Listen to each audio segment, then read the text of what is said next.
Hello, Chris Richter here. We're going to install Moodle 5.0 on a Windows machine. It's actually a Windows 11 machine. Now, I should point out that this is just for you to test out Moodle. It's not for you to run as a production release. If you're going to do that, I suggest you do that in a very different way. But for you to be able to test out Moodle, or if you're intending to develop Moodle plugins, that type of thing, or even just put together content locally on your local laptop and then export the content and load it up to a live Moodle server, then this is a great way to do it.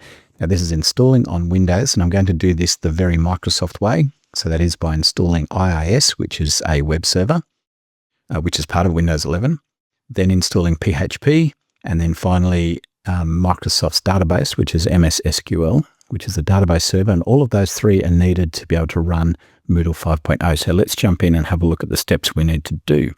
So first of all, we need to go to our control panel. So search for control panel. You can do that down in the search bar, and it will open up the control panel here. Then go into programs, turn Windows features on or off, open that up, and we're looking for Internet Information Services. So make sure you tick that. Open up Internet Information Services, because we also need to add down here under Application Development Features, CGI. So just enable that one as well. And that's all we need to do. We click OK, wait for it to install those features.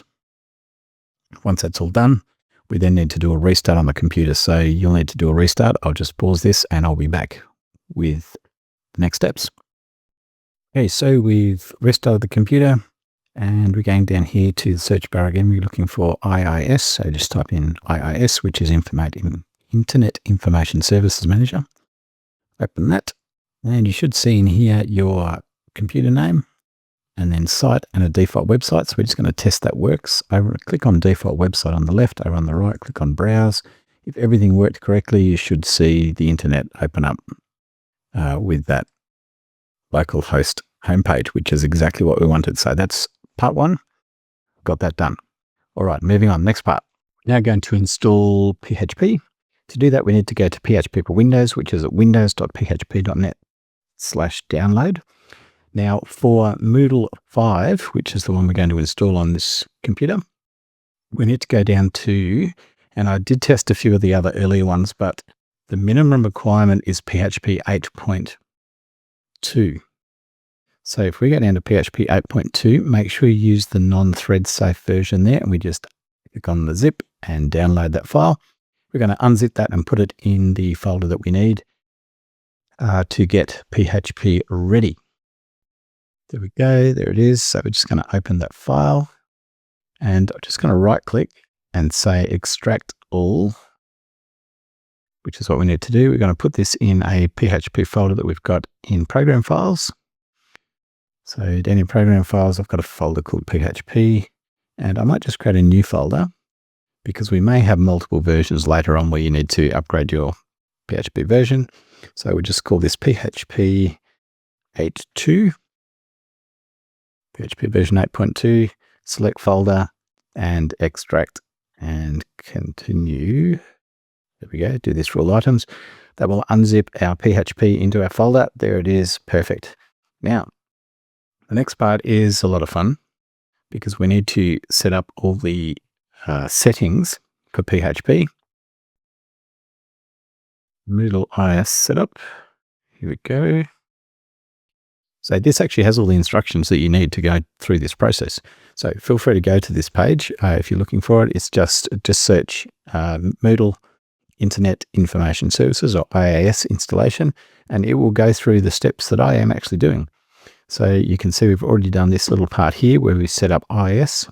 We selected CGI, did all of that bit, and got that installed and tested. So localhost works, so that was perfect.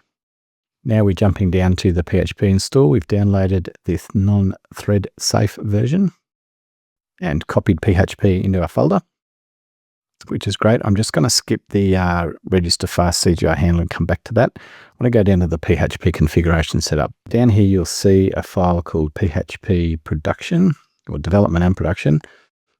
Because this is for development, we'll use the development version. So just copy, make a copy of that file just here. and we'll rename the copy of the file php.ini,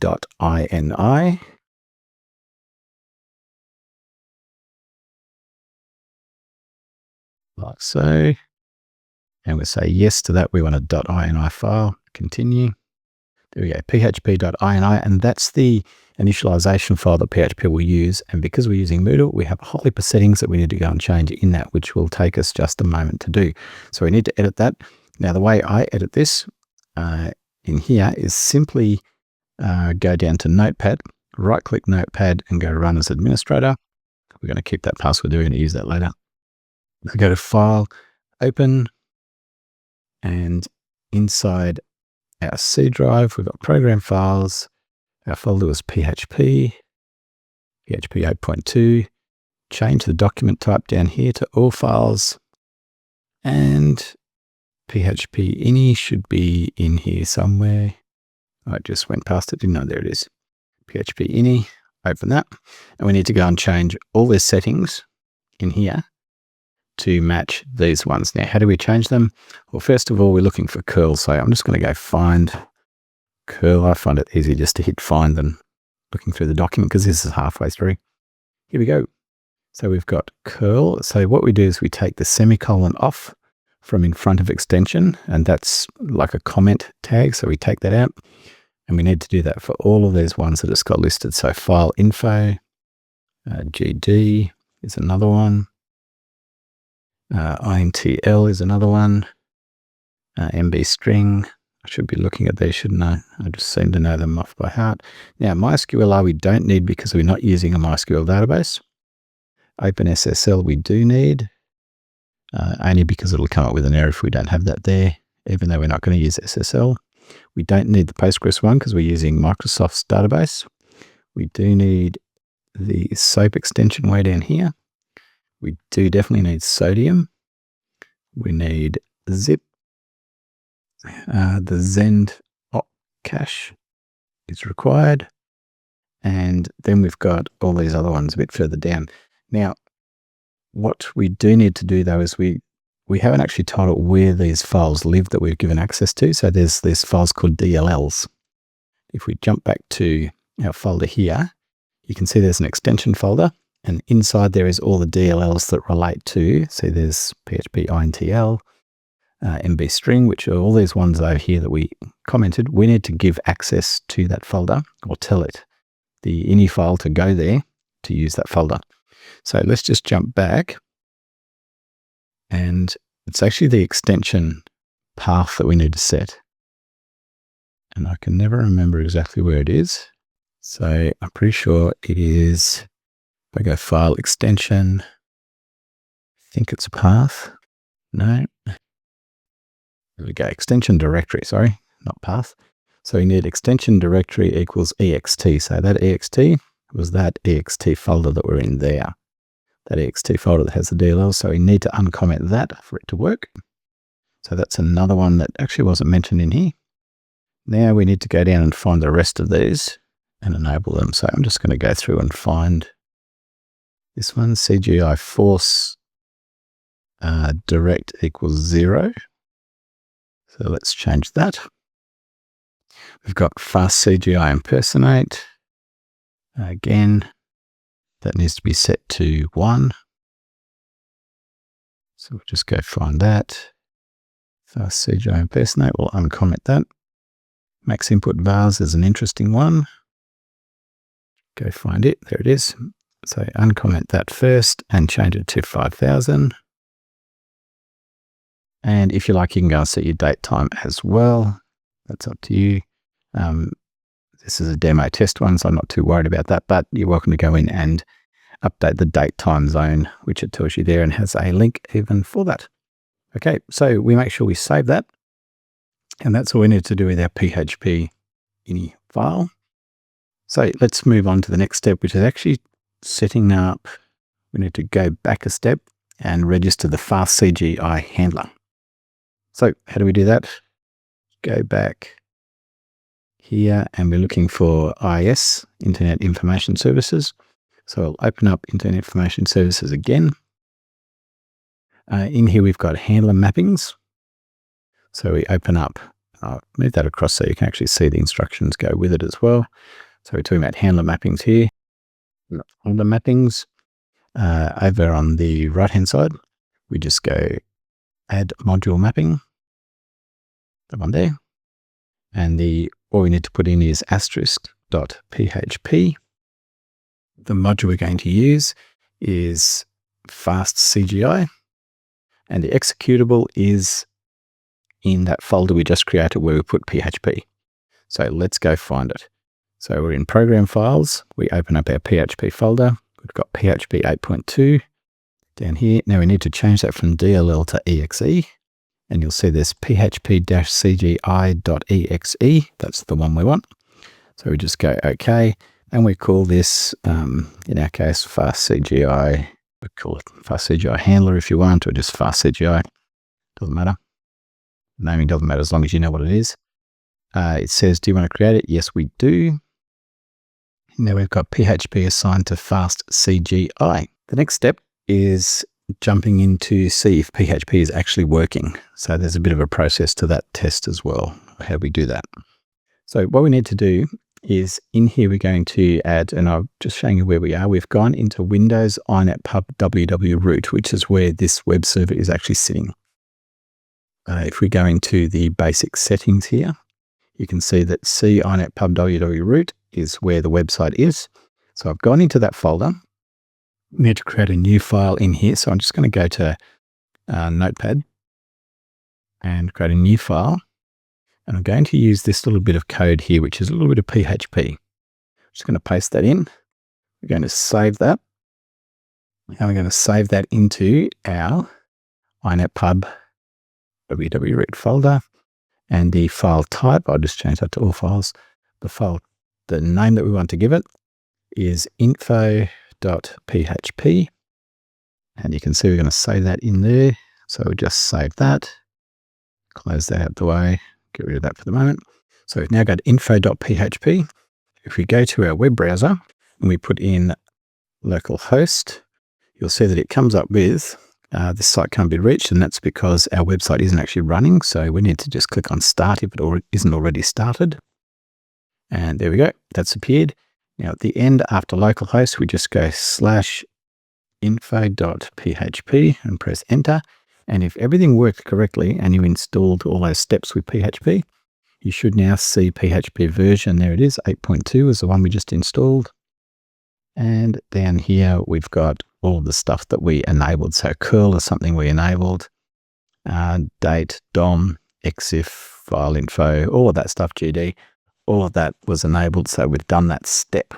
We've now got to install SQL Server, which is the database server that sits in the background. So we need to go to Microsoft SQL Server Downloads. And there's a few choices here. We're going to install SQL Server Express.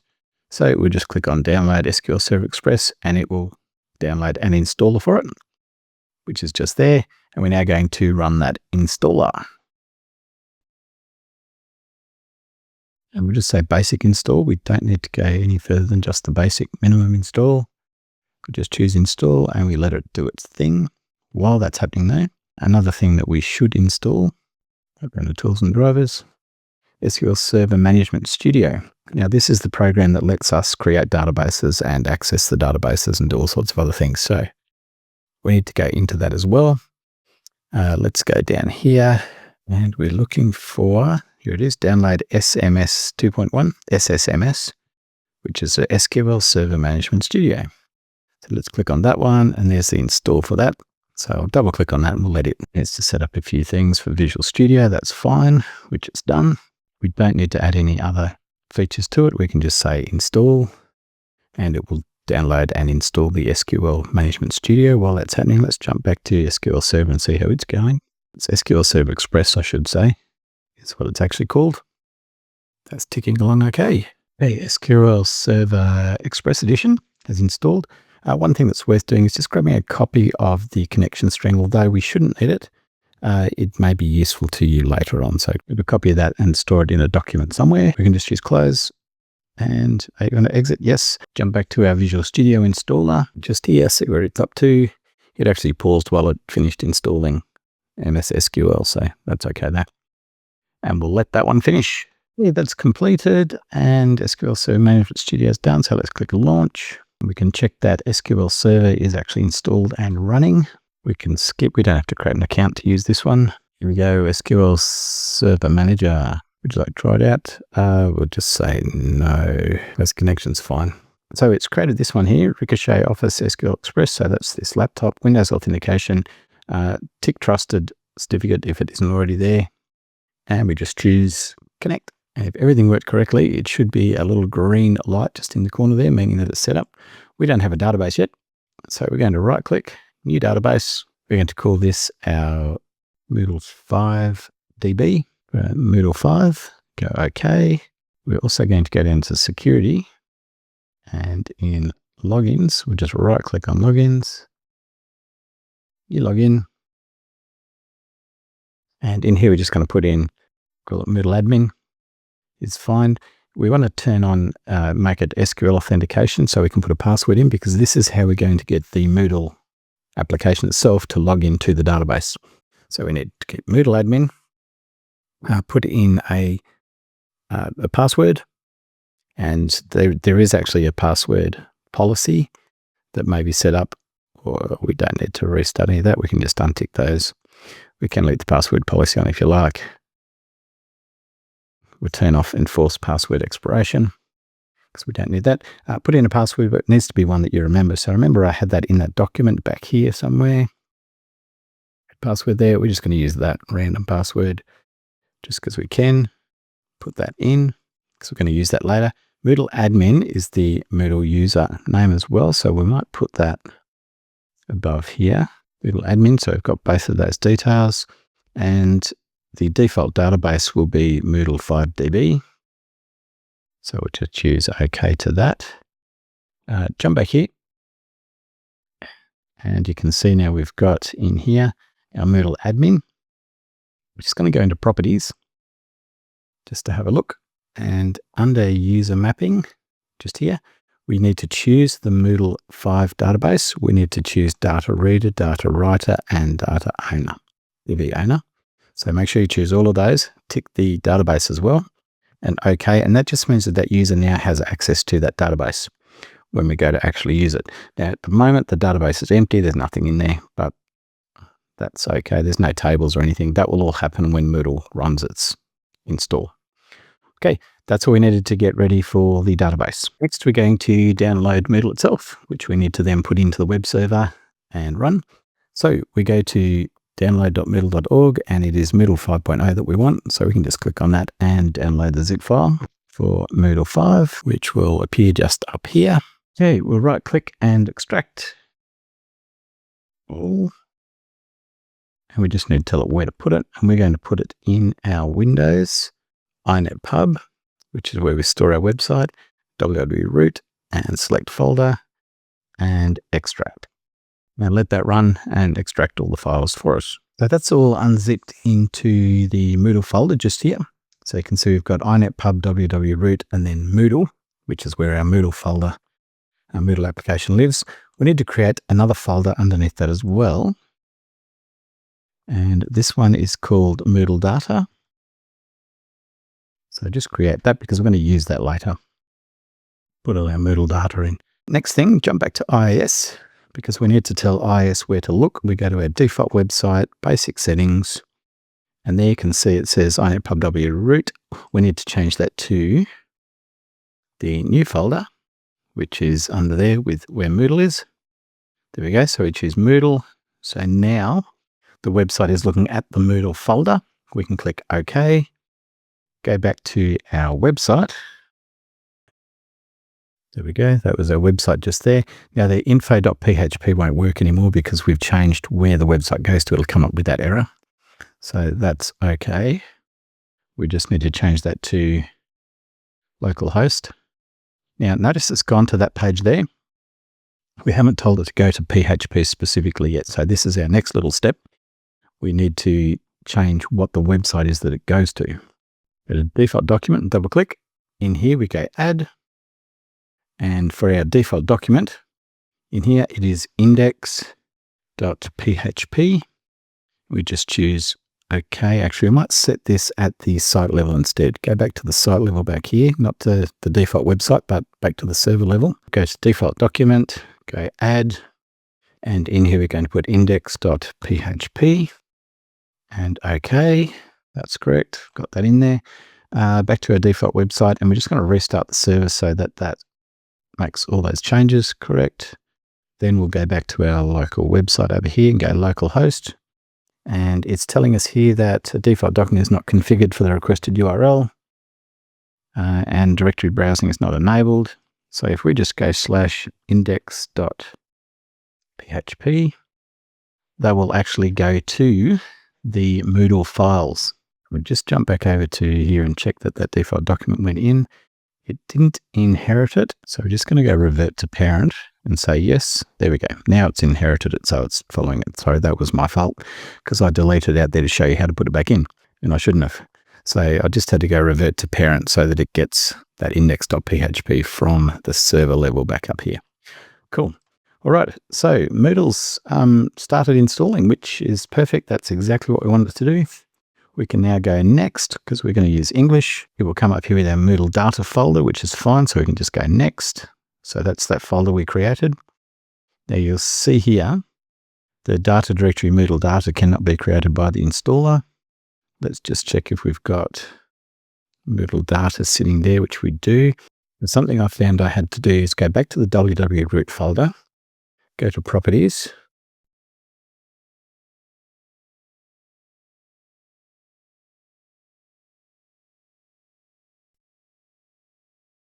I'm just going to change that from read only, remove read only, and just check there. Apply changes to this and all subfolders and go continue.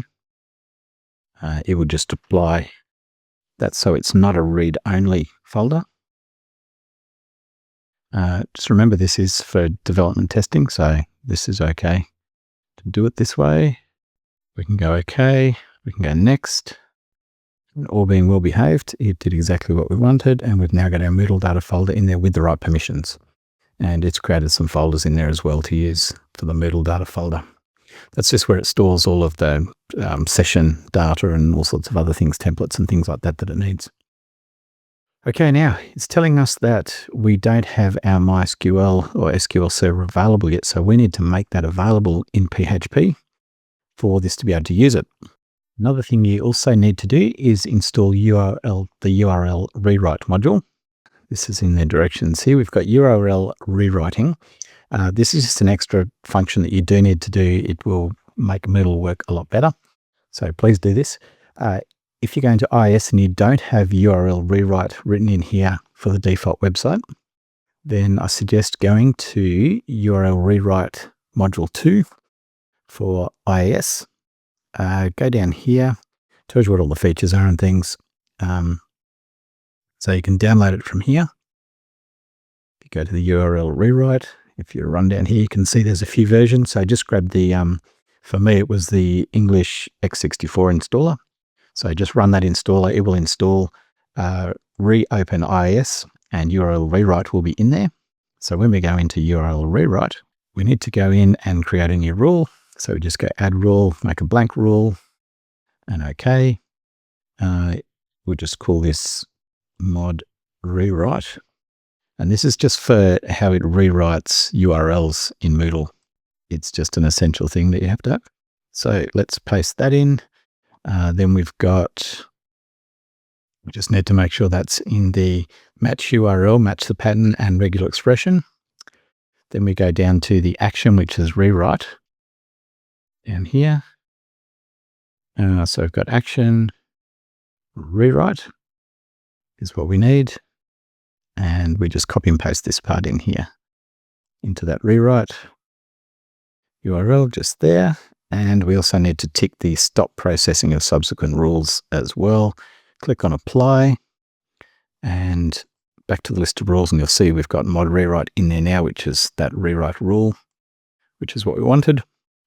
Then it's worth restarting the server to add mod rewrite in. So that's just an important additional function you need to add into IIS. or specifically for Moodle. And next we need to download the drivers for PHP. And this is the SQL drivers for PHP. So if we go to the website called Download Microsoft Drivers for PHP for SQL Server, we need to go and find that, download it, and you'll see the download is just there.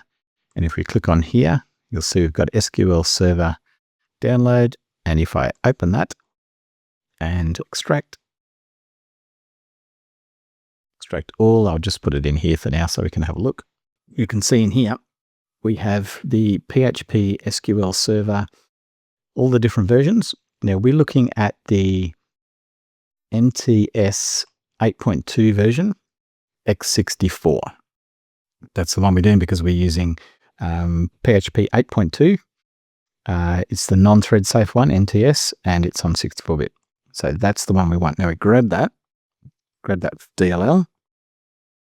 We then need to go back to PHP 8.2, so that was program files, PHP folder, PHP 8.2, and remember the extensions where we put our DLLs, we need to put that into there. So I'll just paste that in. So now we've got our PHP PDA SQL 8 NTS DLL. We're going to grab that whole file name because now we need to go back into our PHP ini file, which we'll just open again. There's our PHP ini file, and way down here where we had our DLLs, there they are. Down here we need to add this as an extension. So we just put in extension equals, and we paste in our PHP PDA SQL Server in there. Now I like to add in the ODBC because I'm not sure if it's needed or not, but I always feel like it should be, and it doesn't matter if it's not needed, it's there anyway. So PDA ODBC and extension ODBC. Let's go back to IIS again, and in IIS we'll just restart our server, and we can do two things here. One, we can just continue on with the install by refreshing our install page. So this is our localhost install PHP. And when we do that, it will show that it is still not available. So we still have something else we need to do to make it accessible. If you notice we've just can't find the driver's not appearing there. It's because I actually used the wrong one.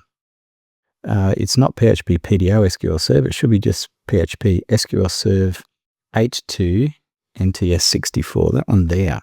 So I'm just going to copy that and move that into our PHP 8.2 extension folder. Just there. Continue. And that's the one we want there. So let's grab that. I put in the PDO SQL Serve, which we don't need. Let's go back to our PHP ini file and replace that one with that one. Don't worry, there's always lots of fun stuff here to work out. Save that, restart IIS again.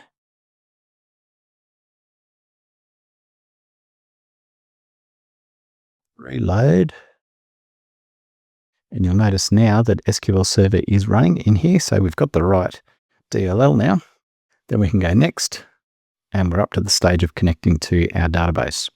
So what do we do with our database? Let's jump back to Microsoft SQL Server Manager, and you can see this is our database here.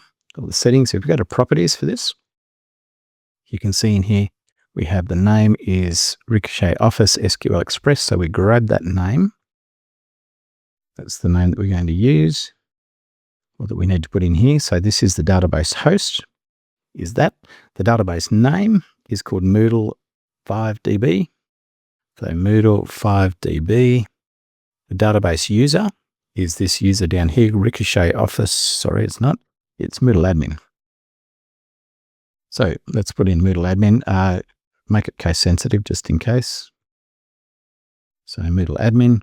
The password was from our document that we saved back here. There's the password, or there's Moodle admin just above that too. So there's our password. I'll put that in, and it automatically works out the database port, so we don't need that. So we can just jump into next. And it says database connection failed, login failed for Moodle, for user Moodle admin, blah, blah, blah, blah, blah. So it didn't like our login. So if we're not sure about that database, first of all, check that we've got Moodle admin, it's Moodle 5DB, and that password's correct. So you may need to go back in to here and change that password. Before we do, there's something else that we may need to actually have to change. If we go into our properties for SQL Server, we go into our server properties and it comes up with general. If we jump down to security, we need to switch on SQL Server and Windows authentication mode. Otherwise, it only uses Windows authentication. We can't use SQL Server login, which means that user can't log in. So change that setting, say OK, and we need to restart the server. How do we do that? Let's jump back here. And you'll see that there is a program called SQL Server Configuration Manager. Just search for that if you need to. SQL Configuration Manager. It's actually a server configuration manager. Open up SQL Server Configuration Manager, which I don't think we've done before, have we? We may have. Yep. Because in there, if we haven't changed it, go into Protocols and make sure that Named Pipes is enabled. Say yes and OK. OK. And TCP/IP is enabled as well. Change that to yes and OK. OK, otherwise it won't let us connect to it as well. Go to SQL Services and restart. SQL Server. You may see this disconnect and reconnect over here on the database itself. Maybe. But we need to restart that anyway. Once that's done, we can click OK. There we go. Oop, there it goes red, so it's disconnected. It's restarting. So that was under SQL Server Network Settings. Protocols for Express was where we changed those settings. That was those named pipes and TCP/IP both to enabled. So that's back running again. This is running again, so we've got our database ready. Let's jump back over here. Let's try reconnecting again.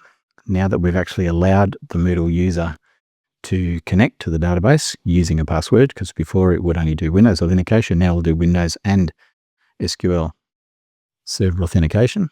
So it's connected to the database, which is exactly what we wanted. Perfect. We go continue. And now that we're continuing, it's actually going to go and create all the database tables in a moment, but it does a quick check to see that we've covered all the criteria first that's required by Moodle. And you can see there, all of these extensions that we allowed are all in there. That's all enabled. The only thing we haven't done is HTTPS, which I won't do in this because that is a whole new process of itself. So we're just going to go continue. And now that it's checked everything's okay, now it's going to sit there and start pumping through all the database tables. If you want to check on that process, you can over here refresh, go to database, go to Moodle, go to tables, and it will slowly, as it goes through the process, will slowly start to populate all the database tables in here. It did get upset and it timed out going through that process. So we just need to go and check our timeout to see what we did and what we did wrong. IIS over here, got a default website, CGI, and in here you'll notice that is probably on about 15 minutes or something. It's on there. This is the timeout behavior. It's recommended you change that to 1 hour. Make that 1 hour. It shouldn't be necessary, but once Moodle starts installing its database and doing everything, it tends to need a lot of time and it can take quite a while, sometimes longer than 15 minutes. So please change it to 1 hour for the default CGI. So that's CGI just there, and change that to 1 hour instead of 45 minutes and click apply once you've made that change. Then restart the server again. FastCGI settings. If we double click on this, you can see here we have the idle timeout is 300. Let's make that 3000. Request timeout, we'll make that 900. And OK, restart. We're just going to redo what we just did. And to be honest, I find it actually easier to go back to the database here. Just delete that database out. Because if you don't, it can cause all sorts of errors. I'm just going to create a new database again. Don't panic if you have to do this once or twice with IIS. It is sometimes a pain. So Moodle 5DB, I'm going to call it the same name again. And OK. Obviously, this will be an empty Moodle database. Go down to our user. Down here, our login. Go to our Moodle admin. Right-click Properties, and we just need to add the permissions. Moodle 5DB, so just connect that user, data reader, data writer, data owner, and OK. And I'm just going to go back to the start of our Moodle install. So just go localhost, run that. And what Moodle should do is realize that the database and everything isn't actually set up yet. Our connection will still be valid because I've used the same user and the same database name. So that part will be okay, but it will go, hey, wait a minute, there's no tables here. What do we need to do? And it'll go through this process again. So installation. And don't panic if you need to do this a couple of times. It's just the struggle that you may need to go through. So it's checked everything again. This is take number 2. Like I said, don't panic about it. It's Windows. We'll let it run through and see if it creates all the tables again this time. Which it has. I've just checked the database and it started running in all the database tables there, putting everything in, looking much better now. Seems to be more tables in there than there was last time. Okay, so that's installed all of the tables now. Let's run through all of those. You can see how many tables there were, so that's why it timed out. And that did take quite a considerable amount of time to run through and actually do. So once that's done, scroll all the way to the bottom. Here we go. Sorry, we were there. And then click continue. It'll move on to the next stage of setup. Okay, and we're up to putting in a password for our admin.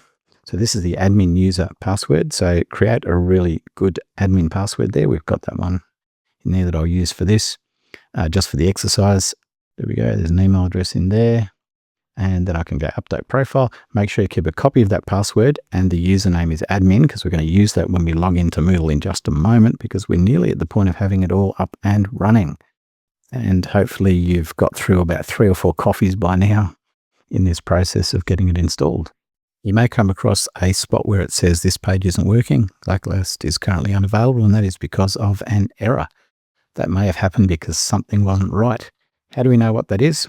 So to actually get it to tell us, we need to go in and make a change to some settings. So to do that, I'll just show you what it looks like. So this is talking about the PHP error logs.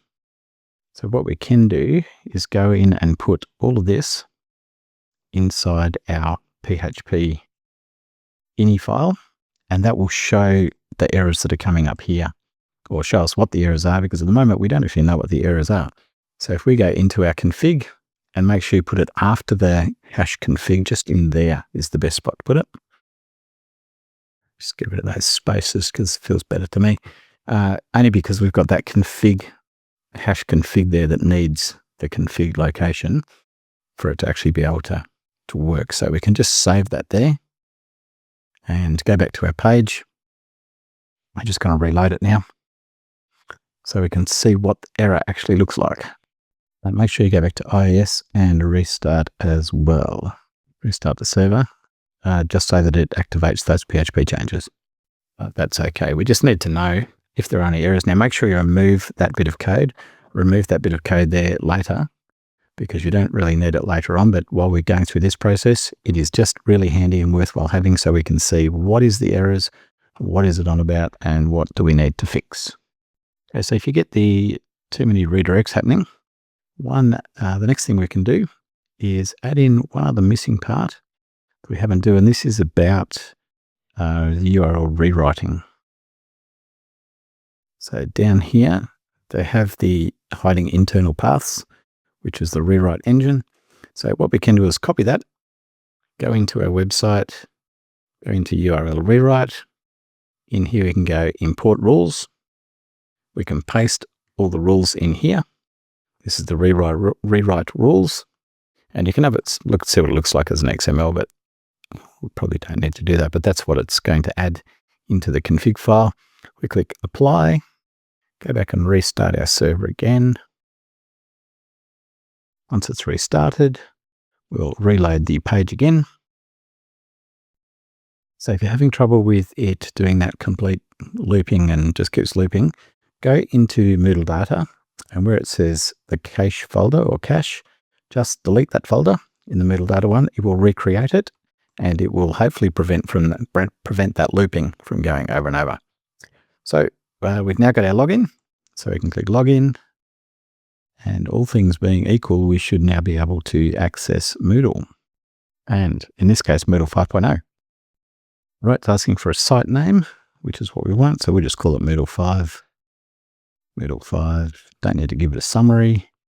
It's got a heap of settings in there. That's all good. We don't need to worry about changing any of those. This is all the initial setup.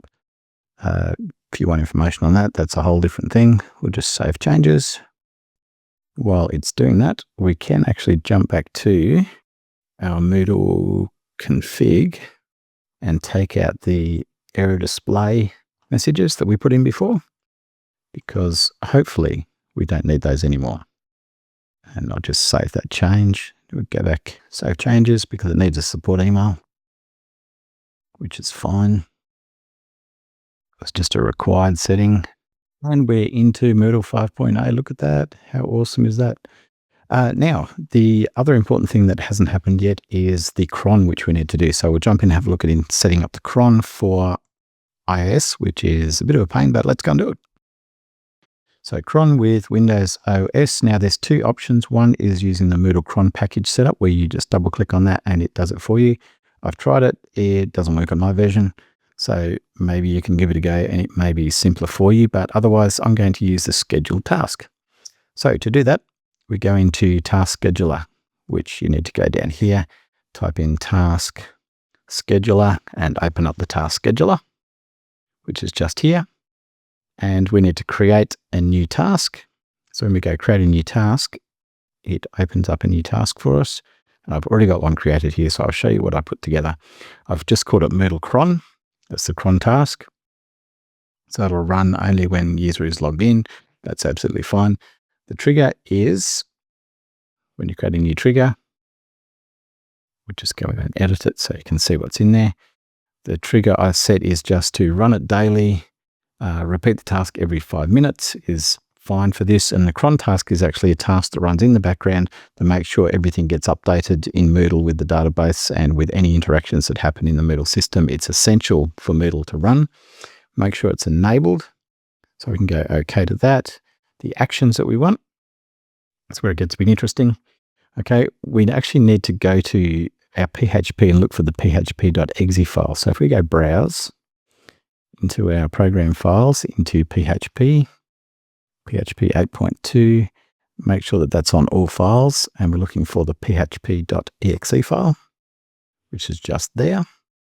That's perfect. And then the other part of it is the arguments, which is -f, then c inet pub ww. This is basically where our Moodle file lives.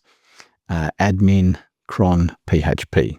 And you can see that just here. That's that little bit there that we need to add in on the end. Make sure it goes to your location where you have Moodle actually on your server. So that's why mine looks a little bit different, because I've gone to inetpub www Moodle /admin/cli/cron. Select OK to that. We don't need any other conditions, I don't think, on there. That's all fine. And then we just go OK. What you can do now is actually just choose run, or select run just here to make sure it does run. To test that it has been running, because we're logged in as an admin, we go into site admin. We type in tasks, scroll right down to the scheduled tasks. And I just might make that a little bit bigger for you. And you can see that currently it says that it's never run, never run, never run, never run. That's okay. We just want it to run in the background anyway. If we give that a moment, we do need to change one other setting actually before that will work. So let's just type in cron down here. says here cron execution via command line only. We can just change that to run however, because we want it to run from, that's like a browser link sort of. Just turn that off anyway. Cron is enabled, which is good. So we can save that. Now, if you're finding that it still hasn't run yet, you may need to change one setting, and that is back in scheduled tasks, open scheduled tasks, and just change to run with highest privileges. Okay, and then run the task. And if we run again to check to see what's been run, you can see there it is. It's just been run now. And it will have different ones that it will work through because Moodle has a process about which tasks it runs at what time or what time intervals. So that'll just run in the background. And we now have Moodle 5.0 all set up and running on a Windows server with the cron running as well. Any issues, any questions, please feel free to add them down the bottom and I'll see if I can help you out with any of those types of things. But otherwise, good luck with Moodle on iOS.